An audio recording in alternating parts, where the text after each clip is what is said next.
grace of God to change and renew.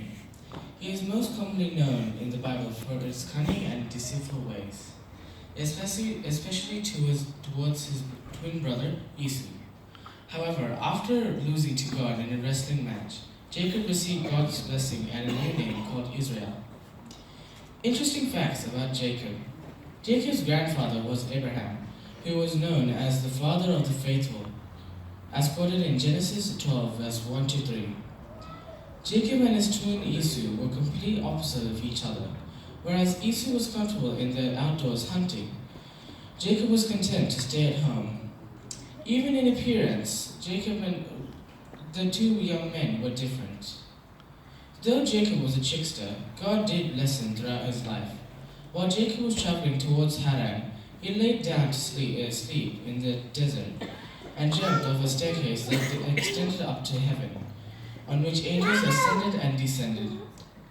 God appeared to Jacob as he slept and blessed him and his progeny, as quoted in Genesis 28, verse 10 to 19. This particular story of the Bible is referred to as Jacob's ladder. Jacob was a victim of deceit himself. Firstly, after 7 years of service, Jacob's uncle Laban tricked him into marrying his eldest daughter, Leah. Laban then made Jacob work a ruthless 7 years before he could marry his youngest daughter, Rachel, who had been Jacob's first choice of bride, as quoted in Genesis 29, verse 18 to 30. Laban also attempted to cheat Jacob out of his wages, as quoted in Genesis 30, verse 25 to 36. Jacob is the patriarch of the 12 tribes of Israel, as quoted in Genesis 35, verse 23 to 26. What does the Bible say about Jacob? In Hosea 12, verse 2, the Lord has a charge to being against Judah. He will punish Jacob according to his ways and repay him according to his deeds. In Genesis 27, verse 36, Esau said, "Isn't he rightly named Jacob? This is the second time he has taken advantage of me. He took my birthright, and now he has taken my blessing." Then he asked, "Haven't you reserved any blessing for me?" In Isaiah 41, verse 14, "Do not be afraid, you worm, Jacob, little Israel. Do not fear, for I myself will help you, declares the Lord, your Redeemer, the Holy One of Israel." Why did Jacob wrestle with God? When Jacob was returning home to Canaan with his family after his many years of service under Laban, Jacob received the news that his brother, who had threatened to kill him for his past trickery, was on his way to meet him, as quoted in Genesis 32, verse 6. Despite sending gifts of oppressment, Jacob was afraid for his life and family. He prayed to God for help and sent his family and possessions on ahead of him to protect them. Left alone in his camp, God came in and wrestled with Jacob until daybreak, as quoted in Genesis 32, verse 24 to 29.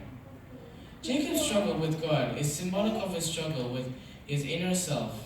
God wanted to enter into a relationship with Jacob. However, he couldn't do so until Jacob admitted his weakness of self-reliance, deceit, and trickery. When Jacob refused to surrender to God, a mere divine touch of Jacob's hip forced the young man to surrender and admit his utter need for God, as quoted in Genesis 25 and 26. What is the meaning and significance of Israel? God blessed Jacob and gave him a new name called Israel, as quoted in Genesis 32, verse 28, and with it a new identity. Jacob was no longer associated as a swindler and trickster of his past. He was a new creation filled with God's blessing, with a divine purpose to establish the Israelite nation. As a continuous reminder of their encounter and his blessing, God gave Jacob a permanent limp, as quoted in Genesis 31 and 32. How is Jacob's story relevant to today? Like Jacob, we can enter into a relationship with Christ today by asking for forgiveness for our sins and declaring God to be our Savior and Redeemer. Through admitting our brokenness to Him, God can give us a new life as His children, and we can enter into an eternal relationship with Him, full of His blessings and good promises over our lives. Thank you. God bless you.